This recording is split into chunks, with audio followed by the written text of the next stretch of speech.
दोस्तों, आप लोगों का मेरे चैनल में एक बार फिर से स्वागत है। दोस्तों, आज मैं अपनी इस वीडियो में छत्रपति शिवाजी महाराज के जीवन के बारे में आप लोगों को बताने जा रहा हूं। तो दोस्तों, वीडियो में आगे बढ़ने से पहले अगर आप लोग हमारे चैनल पर पहली बार आए हैं तो प्लीज़ हमारे चैनल BT54 को सब्सक्राइब कीजिए, साथ ही बेल आइकन को दबाइए ताकि मेरी आने वाली हर वीडियो का नोटिफिकेशन आप तक बिल्कुल आसानी से पहुँच जाए। तो चलिए दोस्तों, वीडियो को शुरू करते हैं।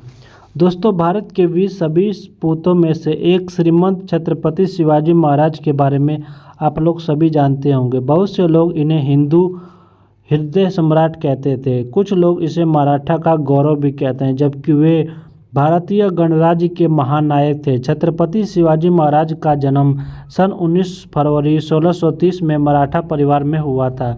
कुछ लोग 1627 में उनका जन्म बताते हैं और उनका पूरा नाम शिवाजी भोसले था और उनके पिता का नाम शहाजी और माता का नाम जीजाबाई था। उनका जन्म पुणे के पास में स्थित शिवनेरी दुर्ग है वहाँ पर हुआ था।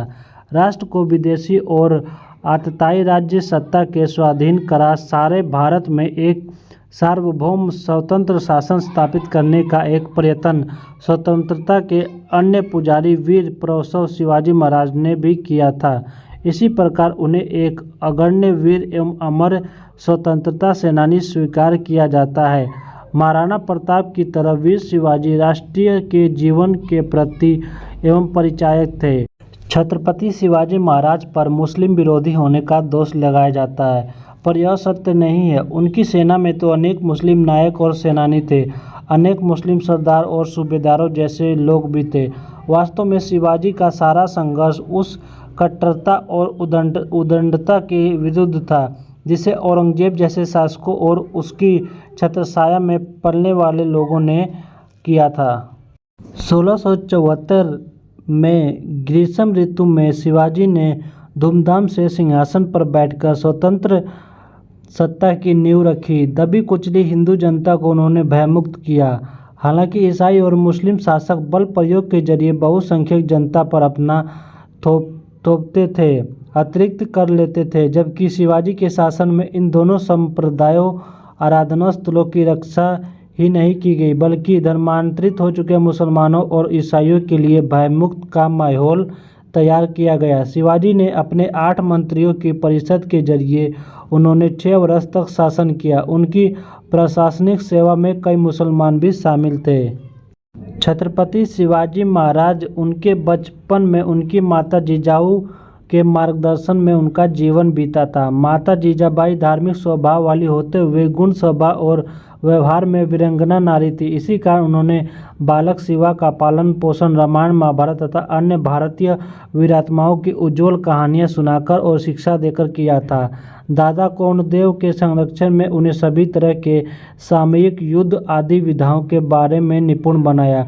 धर्म और सांस्कृतिक राजनीति की भी उचित शिक्षा दिलवाई। उस युग में परम संत रामदेव के संपर्क में आने से शिवाजी पूर्णतः राष्ट्र प्रेमी, कर्तव्य यापन और कर्मठ योद्धा बन गए थे। बचपन में खेल खेलने सीखा, उन्होंने किला जीतना सीखा था। बचपन में शिवाजी अपनी आयु के बालक इकट्ठे कर उनके नेता बनकर युद्ध करने और किले जीतने का खेल खेला करते थे।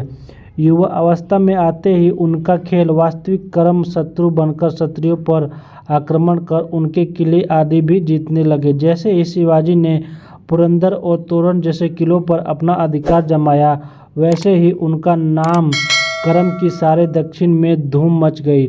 यह खबर आग की तरफ फैल गई और दिल्ली तक जा पहुंची।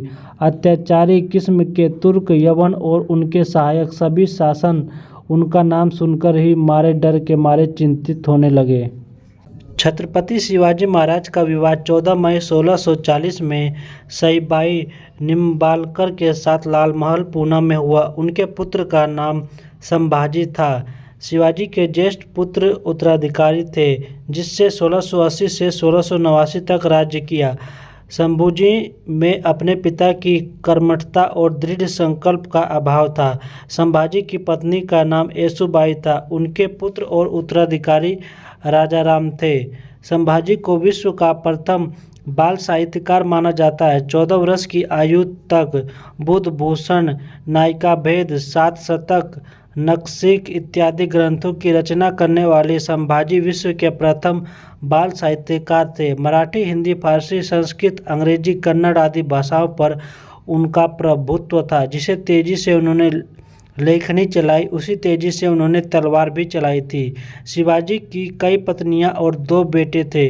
उनके जीवन के अंतिम वर्ष उनके जेठ पुत्र की धर्म विमुखता के कारण परेशानियों में बीते।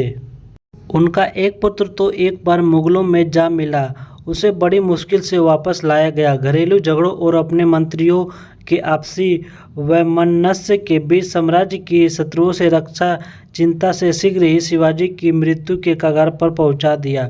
शिवाजी की 1680 में कुछ समय बीमार रहने के बाद अपनी राजधानी पहाड़ी दुर्ग राजगढ़ में 3 अप्रैल को मृत्यु हो गई। शिवाजी के बढ़ते प्रताप से आतंकित बीजापुर के शासक आदिल शाह जब शिवाजी को बंदी न बना सके तो उन्होंने शिवाजी के पिता शाहजी को गिरफ्तार किया। पता चलने पर शिवाजी आग बबूला हो गए। उन्होंने नीति और साहस का सहारा लेकर छापामारी कर जल्द ही अपने पिता को इस कैद से आज़ाद कराया। तब बीजापुर के शासक ने शिवाजी को जीवित अथवा मुर्दा पकड़ लाने का आदेश देकर अपने मक्कार सेनापति अफजल खां को भेजा।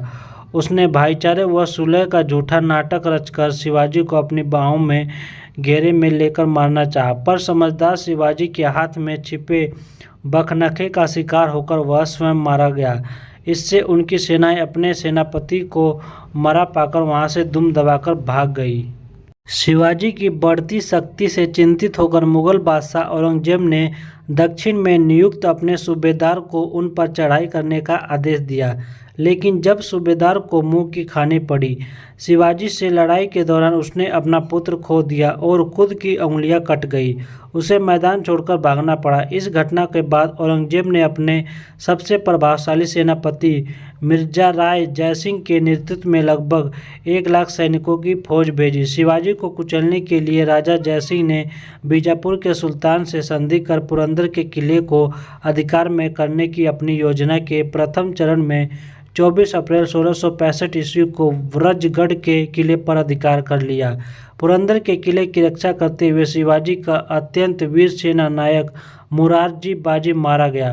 पुरंदर के किले को बचा पाने में अपने असमर्थ जानकर शिवाजी ने महाराजा जयसिंह से संधि की पेशकश की। दोनों नेता संधि की शर्तों पर सहमत हो गए और 22 जून 1665 को पुरंदर की संधि संपन्न हो गई। शिवाजी की पूर्वी सीमा उत्तर में बागलाना को छूती थी और फिर दक्षिण की ओर नासिक एवं पूना जिलों के बीच होती हुई एक अनिश्चित सीमा रेखा के साथ समस्त सतारा कोल्हापुर के जिले के अधिकांश भाग को अपने में समेट लेती थी। पश्चिमी कर्नाटक के क्षेत्र बाद में सम्मिलित हुए। स्वराज का यह क्षेत्र 3 भागों में विभाजित था। पूना से लेकर सलहर तक का क्षेत्र, कोंकण का क्षेत्र जिसमें उत्तरी कोंकण भी सम्मिलित था, पेशवा मोरपंथ पिंगले के नियंत्रण में था। उत्तरी कनारा तक दक्षिण कोंकण का अन्नाजी दत्तों के अधीन था। दक्षिणी क्षेत्र के जिले जिसमें सतारा से लेकर धारवाड़ और कोफाल का क्षेत्र था, दक्षिणी पूर्वी क्षेत्र के अंतर्गत आते थे, दत्ताजी पंथ के नियंत्रण में थे। इन 3 सूबों को पुनः परगनों और तालुकों में विभाजित किया गया। परगनों के अंतर्गत तरफ और मौज आते थे। शिवाजी ने अपने लिए एक सेना बनाई थी। शिवाजी की मृत्यु के समय उसकी सेना में 30 से 40 हजार नियमित और अस्थायी रूप से नियुक्त घुड़सवार, 1 लाख पदाती और 1260 हाथी थे। उनके तोपखानों के संबंध में ठीक ठाक जानकारी उपलब्ध नहीं थी। घुड़सवार सेना 2 श्रेणियों में विभाजित थी। बारगीर व घुड़सवार सैनिक थे जिन्होंने राज्य की ओर से घोड़े और शस्त्र दिए थे। सिलादार जिन्हें व्यवस्था आप करनी पड़ती थी। घुड़सवार सेना की सबसे छोटी इकाई में 25 जवान होते थे जिनके ऊपर एक हवलदार होता था।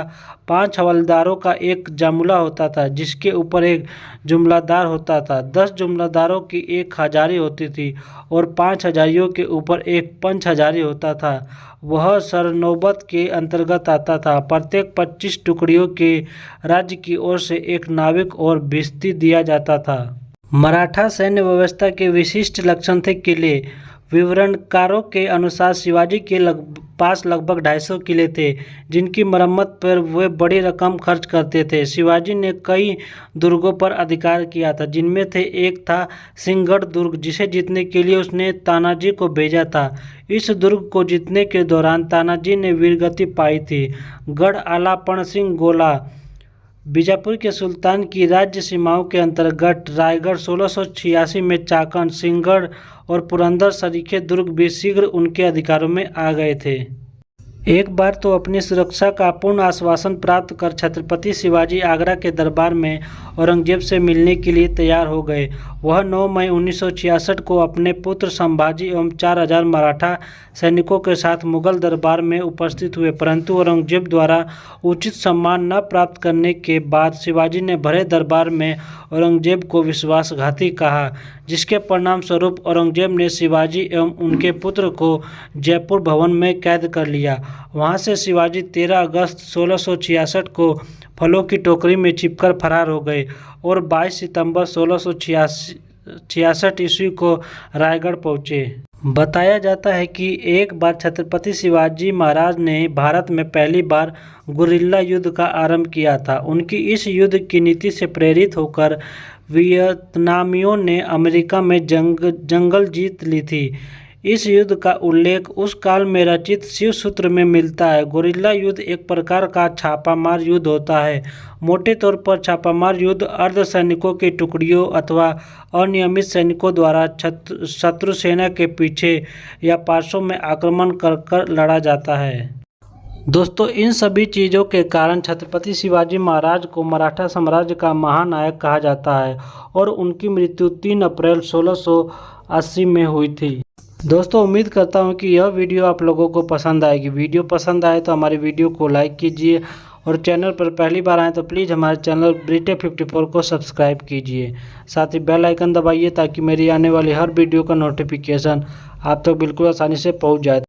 तो चलिए दोस्तों, मिलते हैं हम आप लोगों से नेक्स्ट वीडियो में।